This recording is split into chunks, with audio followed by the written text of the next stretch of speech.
नमस्कार दोस्तों, हमारे सस्पेंस ज्ञान यूट्यूब चैनल में आप लोगों का स्वागत है। आज हम एक नई वीडियो लेकर आप लोगों के लिए आ गए हैं, जिसमें आरडब्ल्यूए का जो अभी डाटा आया है 85,000 बच्चों का, उसमें जो सर ने एनालिसिस कराया उसके आधार पे हम आप लोगों को कट ऑफ बताने की पूरी कोशिश करेंगे। आप लोगों की फाइनल कट ऑफ एक्सपेक्टेड कितनी जा सकती है, पूरी कोशिश करेंगे आप लोगों को सही और सटीक जानकारी आप लोगों को बता दी जाए। इसमें आप लोगों को ये भी बताएंगे कि शिफ्ट में नॉर्मलाइजेशन कितना हो सकता है, उसके लिए भी आप निश्चिंत रहिए, उसके लिए भी आप लोगों के लिए सटीक जानकारी आप लोगों को प्रोवाइड कराई जाएगी। चलिए आप लोगों को बताते हैं कि यूआर कैटेगरी में आप लोगों के यूआर कैटेगरी से हैं आप, तो आप लोगों के 128 से ±1 है, तो आप फिजिकल की तैयारी करिए, आपका फाइनल सिलेक्शन होगा। ये फाइनल कट ऑफ है, ये फिजिकल की कट ऑफ नहीं है, फिजिकल की कट ऑफ इससे कम नहीं जाएगी। ये फाइनल कट ऑफ की बात कर रहा हूँ मैं। ओबीसी कैटेगरी में आप लोगों के 125 क्वेश्चन से ±1 है, तो आप फाइनल आप लोगों का होगा। उसके बाद ईडब्ल्यूएस कैटेगरी में आप लोगों के 123 ±1 हैं, तो आप लोगों का फाइनल होता नज़र आ रहा है। उसके बाद एससी में आप लोगों के 115 से ±1 क्वेश्चन आपके हैं, तो आप लोगों का फाइनल होता नज़र आ रहा है एससी वालों। एसटी वालों की कट ऑफ 98 क्वेश्चन, 98 क्वेश्चन ±1 आपके क्वेश्चन हैं, एक कम या एक ज़्यादा है आपका इससे भी, तो आप लोगों की कट ऑफ आप लोगों की क्लियर होती नज़र आ रही है हमारे लिए। ये आरडब्ल्यूए का 85,000 के डाटा के अनुसार है। 85,000 का जो डाटा आया था उसके अनुसार हम आप लोगों को बता रहे हैं ये कट ऑफ। और आरडब्ल्यूए का जो रिकॉर्ड रहा है कि आरडब्ल्यू वाले सर रोजगार वेद अंकित सर हैं, जो उनके पास गूगल फॉर्म का जो डाटा आता है वो बहुत ज़्यादा चांस है कि 90% सही होने की संभावना ज़्यादा रहती है उसकी। 90% संभावना रहती है, सही होने की ज़्यादा पॉसिबिलिटी रहती है उनके डाटा की, क्योंकि वहाँ पे कुछ परसेंट लोग वो गलत भी भरते होंगे। जब भी एवरेज स्कोर जो रहता है वो तो सही आता है, कुछ ही बहुत कम फ़र्क पड़ता है उसमें। एवरेज स्कोर पे कोई भी डाटा 4 से 6 बच्चे या 10-20 बच्चे उस पर भरते हैं, तो एवरेज पे ज़्यादा फ़र्क नहीं पड़ता। उस वजह से आप उस डाटा को सही मान सकते हैं, उसी के अनुसार आप लोगों का नॉर्मलाइजेशन होना है।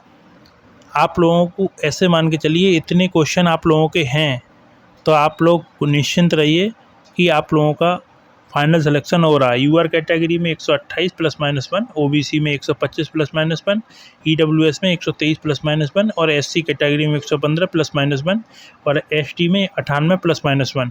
इतने क्वेश्चन पुरुष वर्ग में आप लोगों के हैं, तो आप लोग फाइनल की रेस में हैं। आप लोगों को कोई भी चिंता करने की आप लोगों को आवश्यकता नहीं है। अब आ जाते हैं हमारी बहनों के लिए, गर्ल्स के लिए, कि गर्ल्स के लिए कितनी कट ऑफ जा सकती है। महिला वर्ग के लिए अनुमानित कट ऑफ आरडब्ल्यू के हिसाब से आप लोगों की कट ऑफ यूआर कैटेगरी में 122 ±1 होगा आपका। यूआर फीमेल हैं तो 122 क्वेश्चन आपके होने चाहिए आपके लिए फाइनल के लिए। ये फाइनल के लिए बता रहा हूँ मैं, ये आप लोगों की फ़िज़िकल के लिए कट ऑफ नहीं है, ये आपकी फ़ाइनल कट ऑफ बता रहा हूँ मैं। ओबीसी में फ़ीमेल हैं आप तो 120 ± आप लोगों के 1 होने चाहिए। उसके बाद ईडब्ल्यूएस में फ़ीमेल हैं आप तो 117 ± 1 होने चाहिए आपके। एससी फीमेल हैं आप 102 ± 1 होने चाहिए आपके। एसटी फीमेल हैं आप तो 88 ±1 होना चाहिए आपके नंबर, आपके क्वेश्चन इतने क्वेश्चन आप लोगों के सही होने चाहिए। तो आपकी हाई पॉसिबिलिटी है, आपका 95% आपका सिलेक्शन होगा। श्योर रहिए आप, इतने क्वेश्चन आपके सही हैं तो आप लोगों का सिलेक्शन होता दिख रहा है मेरे को। और ये आरडब्ल्यूए का जो सर हैं अंकित भाटी सर, उनके आधार पे ही मैंने ये कट ऑफ निकाली है। फोर्थ एनालिसिस करने के बाद आप लोगों को ये कट ऑफ दी गई है। आप लोग इस पे विश्वास कर सकते हैं, क्योंकि सर ने एग्जैक्ट कट ऑफ नहीं बताई थी, एवरेज स्कोर बताया था। उसी आधार पर मैंने एनालिसिस करने के बाद आप लोगों को ये कट ऑफ दी है। उसके बाद अब आ जाती है भाई नॉर्मलाइजेशन की बात, किस शिफ्ट में नॉर्मलाइजेशन ज़्यादा होगा और किस शिफ्ट में कम होगा। ये बहुत चिंतनीय विषय है आप लोगों के लिए। आप लोगों के लिए ये भी क्लियर कर देते हैं, क्योंकि आरडब्ल्यू का पुराना रिकॉर्ड रहा है, जो वो लोग कट ऑफ बताते हैं उसके अनुसार ही कट ऑफ जाती है। क्योंकि यूपीएसआई में किसी ने भी नहीं बताया था कि इतना हाई कट ऑफ जाएगी, पर सर ने आप लोगों को पहले ही बता दिया था कि ये कट ऑफ आप लोगों की जाएगी इतना, तो कोई लोग विश्वास नहीं कर रहे थे। पर प्रॉब्लम ये है कि सुनते नहीं हैं आप लोग कि इतना ही कट ऑफ जाने की पूरी संभावना है। इसलिए आप निश्चिंत रहिए, और आप लोगों को बता देते हैं हम कि नॉर्मलाइजेशन में आप लोगों के कितने क्वेश्चन बढ़ सकते हैं, कितने नंबर बढ़ सकते हैं, सॉरी। चलिए आप लोगों के लिए नॉर्मलाइजेशन की और बता देते हैं, आगे बढ़ते हैं। शिफ्ट वाइज डिफ़िकल्टी लेवल की बात करते हैं हम, तो 8 जून की फर्स्ट शिफ्ट है आप लोगों की। नॉर्मलाइजेशन में आप लोगों को 12 से 14 नंबर आप लोगों को मिल सकते हैं। आप निश्चिंत रहिए, आपकी 8 जून फर्स्ट शिफ्ट की शिफ्ट वालों की जो शिफ्ट है, 8 जून वालों की जो शिफ्ट है वो टफ शिफ्ट में काउंट हुई है।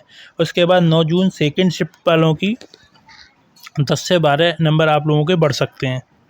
10 से 12 नंबर आप लोगों के भी बढ़ सकते हैं।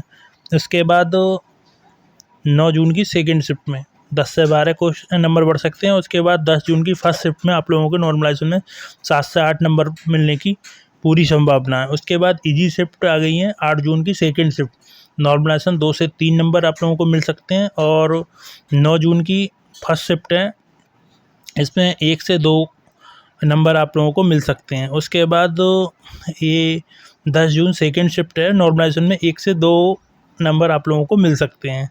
ये नॉर्मलाइजेशन रहने वाला है आप लोगों के लिए। आप लोग इतने क्वेश्चन आप लोगों के सही हैं, और आप लोग इतना नॉर्मलाइजेशन लगा लीजिए, आप लोगों के इतने क्वेश्चन या नंबर आप लोगों के बन रहे हैं, तो आप लोग तैयारी आगे की कर सकते हैं। आप लोग फाइनल की रेस में हैं। ये अब आप लोगों को मैंने बता ही दिया है, आप लोगों के लिए फाइनल कट ऑफ है, ये कोई वैसी कट ऑफ नहीं है, फिजिकल के लिए कट ऑफ नहीं है, फाइनल कट ऑफ बता रहा हूँ आप लोगों के लिए। चलिए भाई लोग, धन्यवाद, बेस्ट ऑफ लक।